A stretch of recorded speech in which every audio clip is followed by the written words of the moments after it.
What happens when a billionaire real estate mogul, accustomed to the spotlight and scripted adulation, steps onto a late-night talk show stage expecting the usual fawning praise, only to be met with piercing, unyielding questions that peel back the layers of his carefully constructed persona? What unfolds when the light-hearted banter gives way to raw confrontation, transforming a routine interview into a viral spectacle that exposes vulnerabilities, egos, and the fragility of public image? Tonight, we're dissecting one of the most unforgettable and explosive moments in late-night television history. An encounter that began with chuckles and applause, but escalated into a tense standoff, culminating in a dramatic walkout that left the studio audience stunned and the internet ablaze. Before we plunge into the details, do yourself a favor, smash that subscribe button if you haven't already, and drop a comment below with your take on what truly transpired.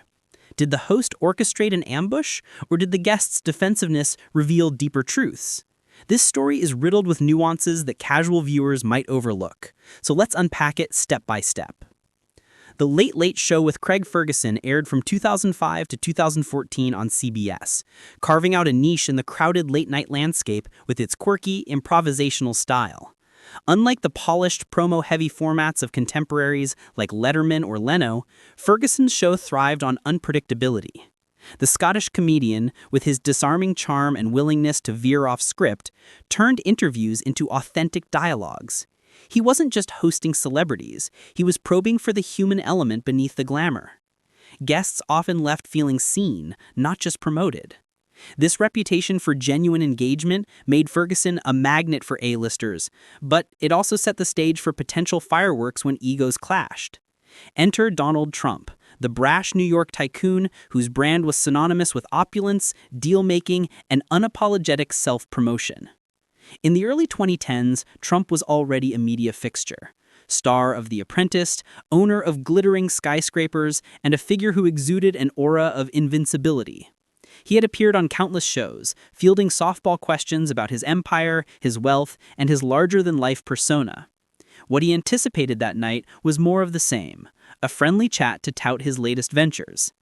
The episode in question aired in 2012, during a period when Trump's public image was shifting from reality TV star to political provocateur, though his presidential ambitions were still whispers. As the show kicked off, the studio lights dimmed and the house band launched into an upbeat tune. The audience, a mix of fans and curious onlookers, buzzed with anticipation. Ferguson, perched behind his iconic desk, cluttered with quirky props, introduced his guest with his signature wry humor. "Ladies and gentlemen, he's built more towers than a game of Jenga on steroids. Please welcome Donald Trump." The crowd erupted in cheers as Trump strode out, waving confidently, his impeccably tailored suit gleaming under the spotlights. The red tie, a staple of his wardrobe, dangled like a banner of authority. His hair, perfectly coiffed, caught the light just right. Trump shook Ferguson's hand firmly, exchanging pleasantries that dripped with mutual respect, or so it seemed. Ferguson, with his mischievous grin and twinkling eyes, gestured to the guest chair, and Trump settled in with the ease of a man who owned every room he entered. The interview commenced on familiar ground. Ferguson lobbed an easy opener about Trump's newest skyscraper, joking about the lavish marble lobby. "Donald, is that real Italian marble, or did you invent a way to make plastic look like $1,000,000? Trump chuckled heartily, launching into an animated tale of sourcing the finest stone from quarries in Tuscany, emphasizing his relentless pursuit of excellence. "Nobody else would go to those lengths," he boasted, his voice booming with that trademark bravado. The audience lapped it up, laughing at Ferguson's quips and applauding Trump's anecdotes about outsmarting competitors and sealing multi-million-dollar deals. It was quintessential late-night fare, light, entertaining, and utterly predictable. For the first few minutes, the chemistry sparkled. Ferguson played the affable host, nodding enthusiastically, while Trump reveled in the spotlight, painting himself as the ultimate winner in the cutthroat world of real estate. But then, as the laughter subsided, Ferguson leaned back in his chair, his expression shifting from playful to contemplative. He tilted his head, a subtle tell that avid viewers recognized as a precursor to deeper waters. "You know, Donald," he began, his Scottish brogue softening the edge, "you talk a lot about winning, about being the best, about never losing. But I'm genuinely curious. Do you ever think about the folks who don't come out on top in your deals? The contractors who claim they weren't paid, the small businesses tangled in your bankruptcies? Do those stories ever linger when you're toasting another victory? The question hung in the air like a sudden chill. Trump's smile remained plastered on his face, but it morphed from genuine amusement to a calculated mask. His posture stiffened imperceptibly, shoulders squaring as if bracing for impact. The studio, moments ago filled with mirth, fell into an uneasy hush. Trump responded with practiced deflection. "Craig, I think you've been dipping into too much fake news.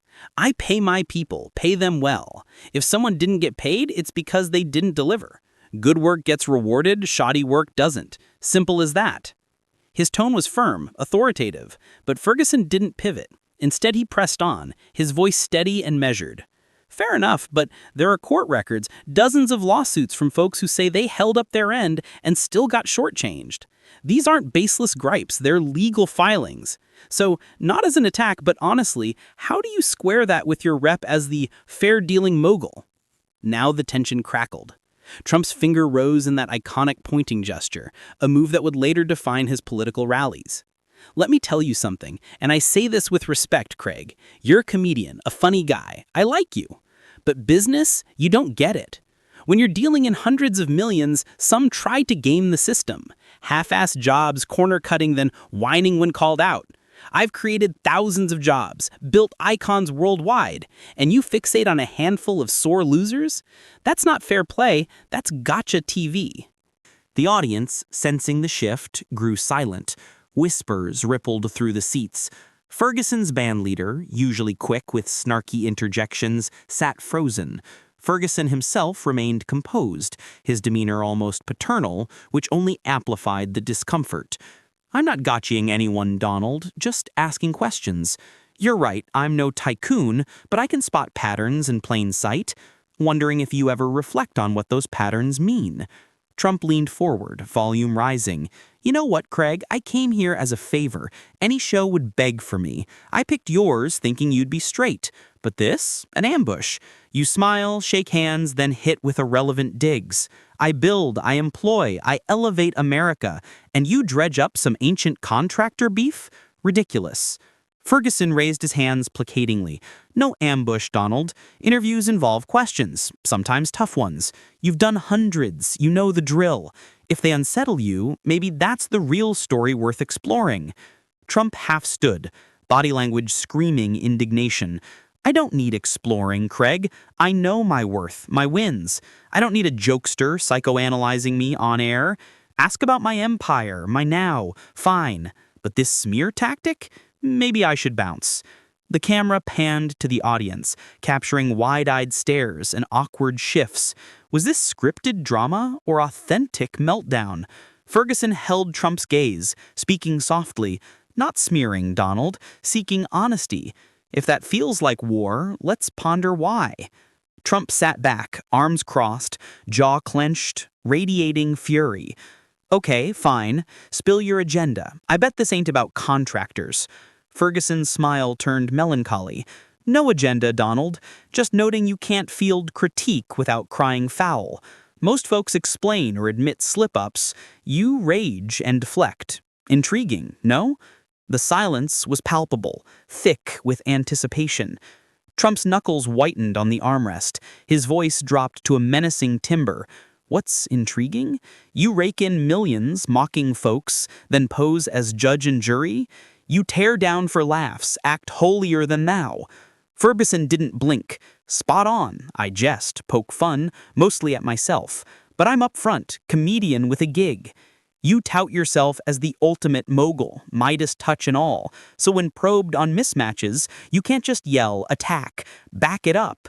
Trump uncrossed his arms, jabbing a finger. "I have billions in assets, global courses, a brand beyond your grasp, proofs in skylines, New York, Chicago, Dubai. A few lawsuits erase nada.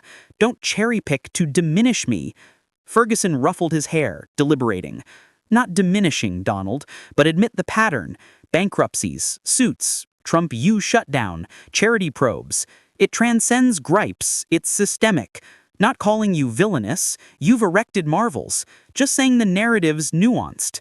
The studio was tomb quiet, breaths audible. Trump's face flushed crimson. I've been patient, letting you grill me, staying civil. But enough. This tears down success for ratings. I'm out. Ferguson interjected, hold on one sec. Not tearing down, Donald. Wanting insight into your worldview. You've forged an empire, talent ablaze. Kudos. But this fault aversion. Just reflect. Maybe I erred. That's it. Trump stared, wheels turning. Reflection? Fine. Thousands of calls in my career, not all flawless. Nobody's. But I commit, no regrets. Forward march, that's success. Ferguson nodded. Regret versus accountability differ. Advance while owning harms, not exclusive. What irks is the blame game. Media, others, never you. Unrealistic, life's messy. Trump's laugh cut sharp. Accountability. I'm accountable daily. Deals, openings, my name online. Botch it, world knows. More than you. Ferguson softened. That's commerce, market vibes. Moral stuff? Like, could have been kinder, fairer. When last self-examined? Trump rose fully. Not playing therapist, didn't sign for this. You're viral chasing at my cost. Ferguson interjected. Sit, Donald. Adults converse, don't flee discomfort. Trump's finger jabbed close. Not fleeing, opting out of trap. This'll boomerang, viewers will see the setup. Ferguson's accent thickened. Didn't attack, queried. If you crumble under pushback, maybe skip spotlights, leadership claims. Trump stepped nearer, tension peaking, but halted. Huge blunder, Craig. Could have been breezy. Now, regret incoming. Ferguson circled his desk. Only regret, not sooner. Shows let you monologue unchallenged. Thought real talk might spark depth. Wrong. You crave adoration, not dialogue. Trump iced. This show is mine as guest. I'm the pole. Sans me, no show. Ponder that pre-crusade. Ferguson laughed mirthlessly. You believe you're apex everywhere? Exhausting, sustaining that. Ever crave honesty over brand? Silence stretched. Trump quieted intensely. Honesty? I'm brand building bigger than me. Fine. Beats obscurity. Defend against teardowns like yours masterfully. Ferguson shook head, pitying. Tragic. You fused self with persona. Trapped. Trump flashed danger. No pity needed. You know zilch. Ferguson neared. Then share real. Beyond empire. Fears, vulnerabilities. Nobody's invincible. Flicker crossed Trump's face. Raw, fleeting. What haunts? Betrayers like you? Smiles masking stabs? Jealous destroyers? Ferguson softened.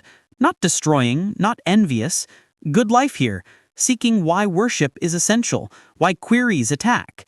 Trump retreated. They are. Questioning integrity, labeling failure, weakening me. Personal. Ferguson, frustrated. Not all's about you. Questions are queries. Critique feedback. Sans defense autopilot, no growth. Just isolation. Trump harsh laughed. Maybe I suspect foes. Often right. Survival atop demands it. Ferguson leaned on desk. Cost? Connection? Trust? Joy? Worth lone tower vigilance? Trump snapped. Not lone. Family, friends, millions back me. Insulting probe. Ferguson saddened. Views seeking? Easier fluff chat. Sought meaning. But control is your all. No peaks behind. Trump shook, pointing. No behind. What you see's me. Builder, winner. If not profound, sorry. No foe woes. Ferguson slumped, sat. Wanted humanity, not performance. Sad for you. Trump raged. No sadness, I have all. Wealth, success, power beyond you. Bandleader interjected. Break time? Cool off? Trump to the audience. Sorry for this ugliness. Expected fun. Got assault. Ferguson rose. Don't apologize. They're smart. This is your fragility under queries. Trump measured. No meltdown. Apt response. Done. Blew your shot. Ferguson final. Leave if control reclaiming, but it's fear. Lost narrative terrifies. Trump stormed off, mic ripping, audience gasping. Post-walkout, the show cut to commercial. Ferguson addressing the camera. Well, that happened. The clip exploded online, sparking debates. Ambush or revelation? Ferguson's probe exposed Trump's aversion to scrutiny, foreshadowing political storms. Trump reinforced winner image, but vulnerability glimmers hinted depths. What say you? Comment, subscribe, let's dissect layers missed by most.